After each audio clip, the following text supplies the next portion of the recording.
Yo les amis, j'espère que vous allez tous très bien et je suis super content de vous retrouver pour une nouvelle analyse. Bien sûr super content, c'est un euphémisme parce qu'il y a à la fois le plaisir du supporter que j'ai vécu de manière extrêmement forte hier soir. Je suis très heureux, c'est un petit peu comme quand on est enfant, ou en tout cas comme quand j'étais enfant. Je sais que ça va continuer à me porter sur la journée, sur les jours qui viennent.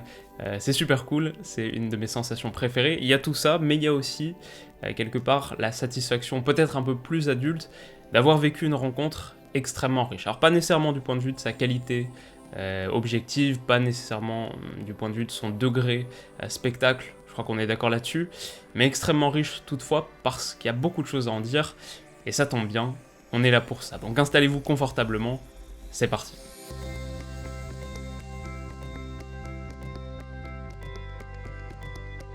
Alors on va commencer par revenir en détail sur le match, sa physionomie, son contenu, et le point de départ évident, c'est bien sûr les compos. Comme prévu, et comme contre Paris, Rudy Garcia avait choisi de reconduire ce 3-5-2 avec un entrejeu très technique, Guimarães, Aouar, Cacré, devant une charnière à 3, Marsal, Marcelo, Denayer. La petite surprise, c'était la titularisation de Karl Toko Ekambi en lieu et place de Moussa Dembélé, un choix qui a été relativement inspiré, on va y revenir, mais donc structure classique. Et en face, la Juve aussi restait fidèle à ses habitudes avec un 4-3-3 qui associait Pjanic, Rabiot et Bentancur, derrière un trident Ronaldo, Higuaín, Bernardeschi. Et comme j'en parlais dans ma preview de jeudi, avant même le coup d'envoi, on avait déjà un tournant du match, à savoir l'absence confirmée de Paulo Dybala. Alors on passe au terrain, et là plusieurs points de discussion, mais d'abord disons que j'ai plutôt apprécié l'attitude défensive de l'OL. C'était un bloc compact mais agressif et pas trop bas non plus, quelques touches de contre-pressing quand une opportunité était flairée. Petit bémol du début de match à ce sujet, c'est peut-être un Jason Denayer pas trop à l'aise sur la gestion de la profondeur.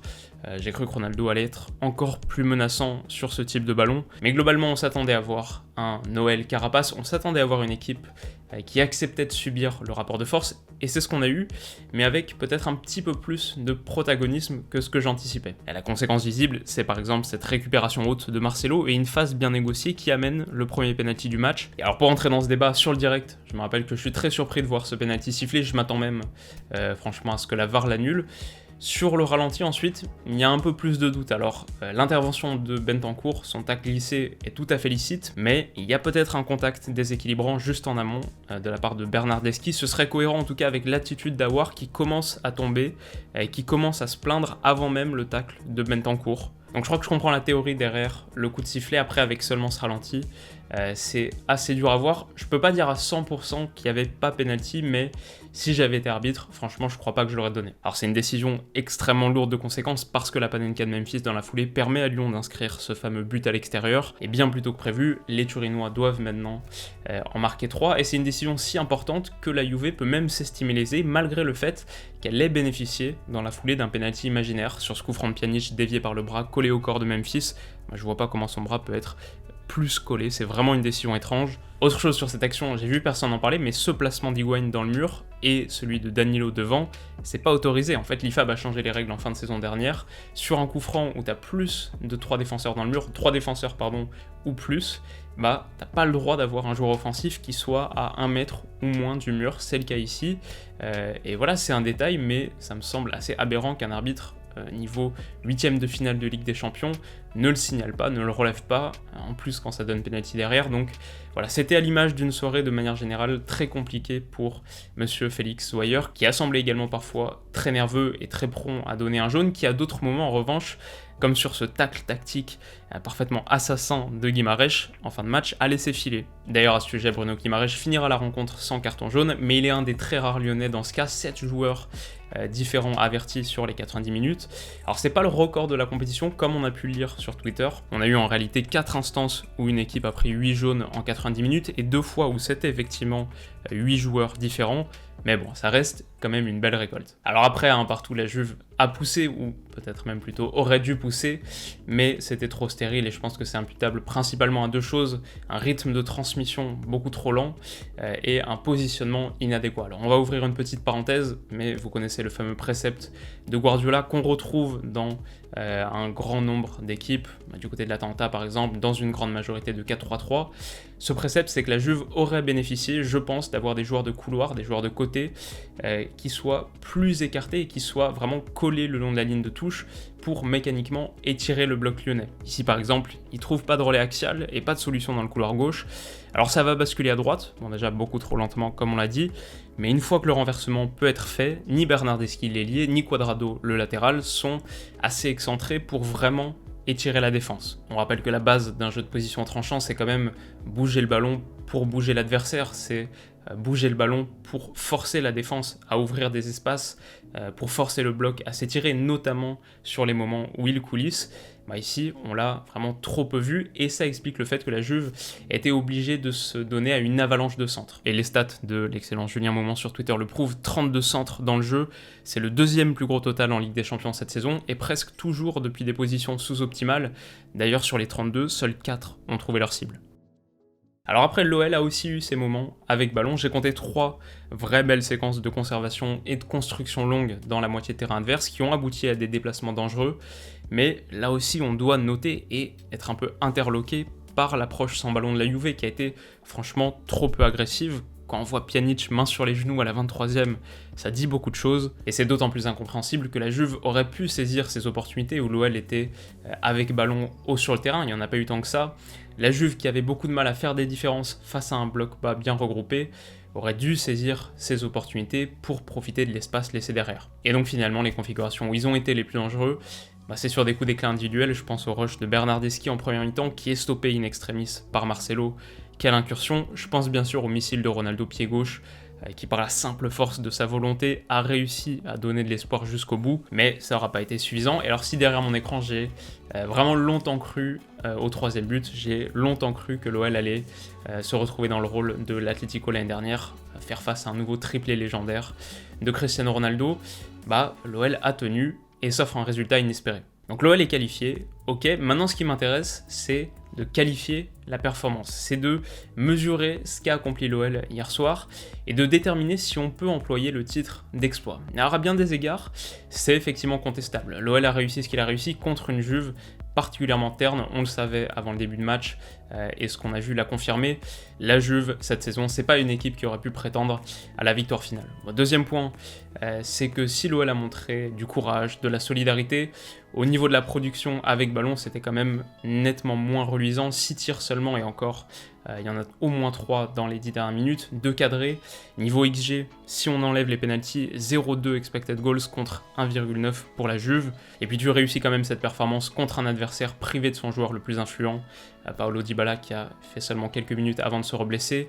T'as pu jouer l'aller devant tes supporters alors qu'au retour tu bénéficies quelque part du huis clos. Et de manière générale, c'est pas un match qui a fait briller l'OL comme contre Man City en phase de groupe il y a 2 ans, comme contre le Real Madrid en 2005. Là c'est une forme de victoire à l'italienne, si on peut employer ce qualificatif un peu daté, et donc tout ça pour dire que la dimension d'exploit en prend quand même un coup.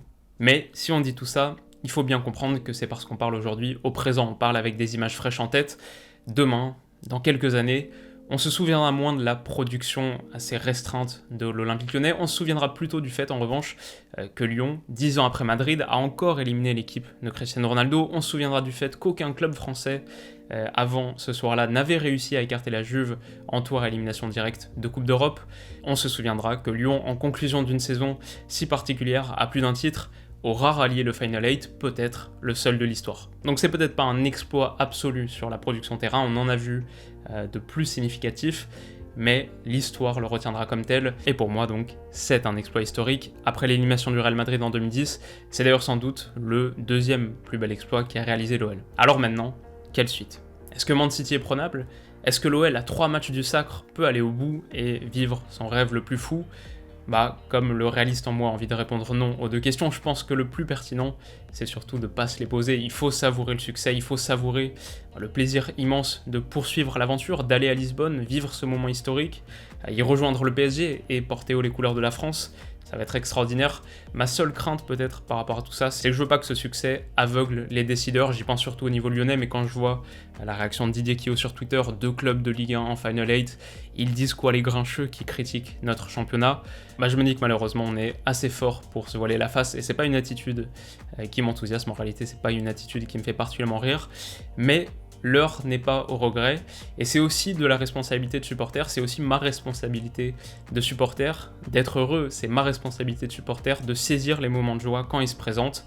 Donc la suite pour l'instant, c'est surtout que je vais passer une très bonne semaine. Alors on enchaîne avec les tops, et j'ai distingué d'abord Maxence Cacré, qui a montré vraiment toute l'étendue de sa panoplie, une qualité technique précieuse pour absorber la pression, du courage en possession, sa vision d'ailleurs est à l'origine du mouvement qui amène le penalty lyonnais, et puis sur le plan défensif aussi beaucoup d'énergie pour cadrer Alexandro par exemple, mais également pour gratter quelques ballons précieux comme un retour sur Ronaldo à l'entrée de la surface en seconde mi-temps, au tout début de la seconde mi-temps. Il partage le titre de meilleur lyonnais pour moi avec Oussem Aouar, qui est monté encore plus haut par moments, quelques séquences classe, il a vraiment quelque chose en plus. J'ai juste trouvé un poil trop facile par moment et plus prompt à perdre des ballons chauds, c'est le petit bémol, et qui on va dire lui enlève un point, mais dans l'ensemble un très bon match. Enfin, on aurait pu citer tout un tas de joueurs, Cristiano Ronaldo pour son doublé et pour ce deuxième but stratosphérique qui entretient l'espoir du pied gauche. Memphis Depay a eu beaucoup de déchets, mais sa panenka décisive mérite distinction. Anthony Lopez a réussi quelques arrêts déterminants, mais n'est pas exempt de tout reproche sur la percée de Bernardeschi par exemple. Alors j'ai distingué Marcelo, dont l'intervention vaut un but, et qui, autoritaire, a livré peut-être ses meilleures 90 minutes sous le maillot lyonnais. Et puis niveau flop, on aurait pu en citer plusieurs, mais disons que Gonzalo Higuaín, si peu mobile, Léo Dubois trop prompt à reculer, et Bentancur incapable d'imprimer du rythme dans l'entrejeu, sont de bons candidats.